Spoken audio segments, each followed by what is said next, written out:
امام ابن قیم کہتے ہیں نماز جسم اور روح کی مشترکہ ورزش ہے. اب دیکھیں یوگا میں بھی کیا ہوتا ہے، فزیکلی بھی ایکسرسائز کرتے ہیں، تو نماز اس سے کہیں بہتر ہے اگر صحیح طریقے سے پڑھی جائے، اس لیے کہ اس میں قیام، رکوع، سجود اور قعدہ کی مختلف حرکات ہوتی ہیں، اور آدمی ایک حالت سے دوسری حالت میں منتقل ہوتا رہتا ہے اور اس کی وضع قطع بدلتی رہتی ہے. نماز میں جسم کے اکثر جوڑ متحرک رہتے ہیں، اسی لیے 2 رکعت ضحیٰ کی نماز جو ہے 360 جوڑوں کا صدقہ، کیونکہ سارے جوڑ ہل جاتے ہیں ایک دفعہ جب آپ نماز ادا کرتے ہیں. اس کے ساتھ ساتھ اکثر باطنی اعضاء جیسے معدہ، آنتیں، آلات تنفس اور غذا بھی ورزش کر رہے ہوتے ہیں، یعنی جو پیٹ میں غذا ہوتی ہے. یعنی جب آپ نماز پڑھتے ہیں تو صرف یہ نہیں ہوتا کہ آپ کے جوڑ ہی ہل رہے ہیں، بلکہ اندر کے حصے جو ویسے نہیں حرکت کرتے، اب مثلا آپ جب رکوع کرتے ہیں اور رکوع کے بعد سجدہ کرتے ہیں تو یوں لگتا ہے نا ہر چیز الٹ گئی، اور اگر آپ لمبا سجدہ کریں تو اور بھی زیادہ ورزش ہو جائے گی. لیکن ورزش کے لیے نماز نہیں پڑھنی.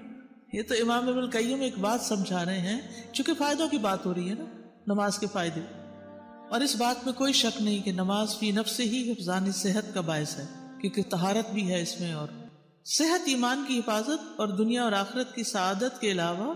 اس کی ادائیگی سے انسانی جسم کے فضلات ردیہ میں ٹاکسنز میں کمی آتی ہے،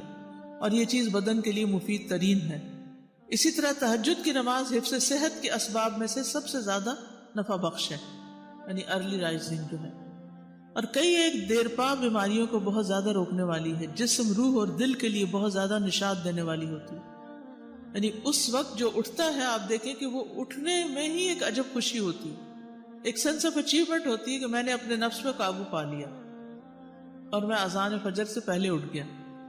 اور ہر طرف ایک خاموشی ہوتی ہے.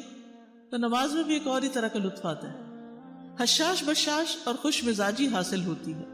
جب ایک انسان صبح کے وقت اٹھتا ہے، اللہ کا ذکر کرتا ہے، تو شیطان نے جو 3 گرہیں لگائی ہوتی ہیں سوتے وقت وہ کھل جاتی ہیں. جب اٹھ کے ذکر کرتا ہے تو ایک کھل جاتی ہے، جب وضو کرتا ہے تو دوسری،